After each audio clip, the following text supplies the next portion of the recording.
تو کئی وجوہات ہوتی ہیں. کیا ہوتی ہیں؟ ہم دیکھ رہے ہیں نا, کئی وجوہات ہوتی ہیں سلسلے کے, جیسے کئی چیز اپنے سامنے ہیں, کئی وجوہات ہوتی ہیں کہ وہاں ختم ہو جاتا ہے.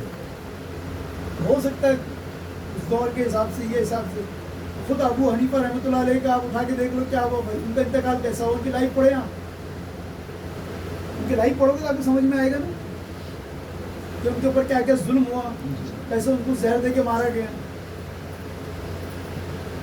نارمل موت نہیں ہے نا, ان کو زہر دیا گیا, قید کر دیا گیا تھا, بہت ظلم ستم ڈھا دیا گیا تھا ان کے اوپر. تو پھر بعد میں ان کے شاگرد تھے, وہ انہوں نے وہ جمع کر کے جو ان کا جو اثاثہ تھا وہ چیز پہ لے کے آگے چلے, اور آگے بڑھا تو پھر وہ چیز ہوئی. تو وہ ان کے دور میں کیا اچھا تھا آپ کو دیکھنا پڑے گا نا, ان کا جو دور تھا بہت مسئلے مسائل تھے وہ, تو آپ کو سمجھ میں آئے گا کہ بھائی تو کیا ہوا کرتے ایسا. اور پھر جن کا چلنا تھا وہ تو چل گئے, اور اس وقت ان کو یہ نہیں معلوم ہے کہ امام جعفر صادق کے دور کی بات ہے, سمجھ میں آیا. پولیس والے اس وقت کے فوج آ گئی تھی ان کو پکڑنے کے لیے کہ بھائی آپ بھی بیعت لیتے ہیں. اس وقت بیعت کا مطلب کیا ہوتا ہے معلوم ہے کہ جو یعنی خلیفہ بنے گا وہی بیعت لے گا, بیعت کا مطلب یہ ہے. اور کوئی اگر اور بیعت لینے جائے گا تو اس وقت ایسا گمان ہوتا تھا کہ یہ بھلے اپنا کچھ اندر کچھ بغاوت کرنا چاہ رہا ہے. تو وہاں بیعت کے دو معنی چل رہے تھے نا, کہ امام جعفر صادق کو بھی پکڑ کے لے کے گئے تھے ان کے دور میں, تو بھلے آپ جو ہے پہلے اس طرح سے کر رہے ہیں, سمجھ میں.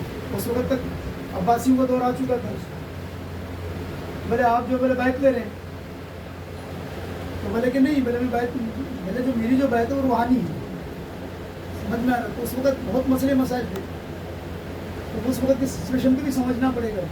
اور اس وقت خلافتیں بھی ایسی نہیں بڑھتی تھی کہ جیسا ہم جو ہو جا رہے ہیں. اب جیسے امام جعفر صادق موجود ہے تو ان کے دور میں کوئی اور جو ہے بن نہیں سکتا, اور کسی اور کی موجودگی کوئی مطلب ہی نہیں. جہاں سورج نکلا ہو وہاں چراغ کی کیا دیکھیں. امام جعفر صادق اگر موجود ہی ہے تو وہاں پھر کسی کی ضرورت ہی نہیں. اس لیے تم کسی بھی شجرے کو اٹھا کے دیکھو گے نا تو وہاں پہ امام جعفر صادق ہے تو کوئی اور نہیں مل رہا ہے, کہیں اور سے آپ کو اور کوئی لنک نہیں ملتی. دوسروں کی اگر تم شجرا کو اٹھا کے دیکھو تو لنک نہیں ملتی ایسا, کیونکہ وہ اس وقت کے امام ہے نا. اور جو اپنے دور کا امام ہے اس کے لیے تو حدیث پاک آئی ہے کہ جو اپنے دور کے امام کی بیعت کے بغیر جو مرا وہ جہالت کی موت مرا. مسلم شریف کی حدیث ہے کیا ہے, جو اپنے دور کے امام کو پہچانے بغیر مرا وہ جہالت کی موت مرا. تو امام جعفر صادق اس وقت مسند جو ہے امامت پہ تھے, کیا تھے, مسند امامت پہ تھے. تو کسی اور پیر کی کیا ضرورت ہے جب وہاں موجود ہی ہے. اب اس کے بعد جو وہ چلتے چلتے پھر جو آگے آگے گاڑی گئی تو پھر ضرورت لگی کہ بھائی ابھی ہم کو اس کو پھیلانا ہے. کیا کرنا ہے, ہاں. پھر وہ دوسرا بھی جو گمان تھا وہ ختم ہو گیا نا. اب تم ابوبکر صدیق کے دور میں دیکھیں گے تو کوئی بیعت لیتے ہوئے نہیں ملے گا آپ کو, کیونکہ اس وقت کیا تھا کہ اس وقت یہ تھا کہ کنفیوز نہیں ہو جائے گا کہ یہ بیعت بھی لے رہے یہ بھی بیعت لے رہے, تو لوگ غلط گمان. تو صحابہ اگر ہم نے کیا کہ لیے نہیں, کیا نہیں کیے.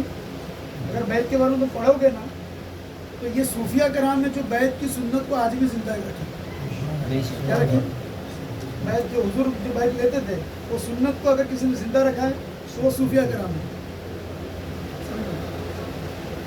یہ جو صوفیہ کرام جو ہے نا یعنی اسلام کی روح کو لے کے چل رہے ہیں, اس کو اسلام کی روح کو لے کے چل رہے ہیں. کوئی بھی چیز دو روح ہوتا ہے, ایک اس کا جسم ہوتا ہے اس کی روح ہوتی ہے. کیا ہوتی ہے, ایک اس کا جسم ہوتا ہے اس کی روح ہوتی ہے. سمجھ میں آئی بات. تو یہ صوفیہ کرام نے کیا کیا روح کے اوپر زیادہ محنت کی. اور اگر آپ کے اندر سے روح نکل گئی تو جسم کو لے کے کیا کرو گے, کیا کام کرو گے, سب بیکار ہے. سمجھ میں ساری چیزیں بیکار ہو جائیں گی.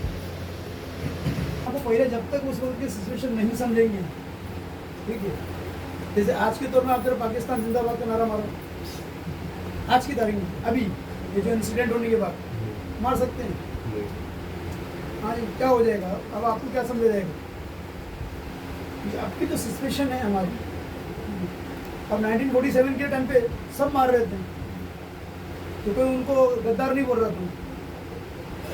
لیکن اب آپ کی جو سسپیشن ہے جو ابھی یہ انسیڈنٹ ہوا کیا یہ جو ابھی کہاں جگہ ہوا نا وہ پہلگام ہاں پہلگام پہلگام میں جو ابھی انسیڈنٹ ہوا اب اس کے بعد تم کرو آپ دیکھو کیا ہوتا تمہارا تم آگے سچویشن بھی تو سمجھو گے نا اس وقت کی کیا ہے کیا نہیں تو تم کر لو گے تو ہم کو اس وقت اس دور کی سچویشن کو دیکھنا پڑتا ہے تو اس دور میں یہ بیعت کا مطلب جو ہے نا ایک طرح کی غداری جیسی بات ہو جاتی ہے کیونکہ وہ خلیفے کے اگینسٹ چیز ہو جاتی ہے کیونکہ اس وقت کا جو خلیفہ ہوتا تھا وہ بیعت دیتا تھا یعنی ووٹنگ ہوتی تھی اس طرح کا بیعت کا مطلب ہے وہ ووٹ دینا ہوتا تھا یعنی اس کو خلیفہ بنانے کے لیے سمجھ میں ہی بات اب جو یزید جو حضور امام حسین سے جو بیعت مانگ رہا تھا وہ کیا پیلی مردی کی بیعت تھی کیا وہ حکومت کی بیعت مانگ رہا تھا سمجھ میں تو لیکن اس کے اندر یہ بھی تھا کہ بیعت کا مطلب ہم اپنے آپ کو بیچ دے رہے ہیں آپ کو اب ہمارے جو ہمارا رائٹس آپ کے اوپر ہے اس طرح سے وہ خلیفے کے لیے بھی ہوتا تھا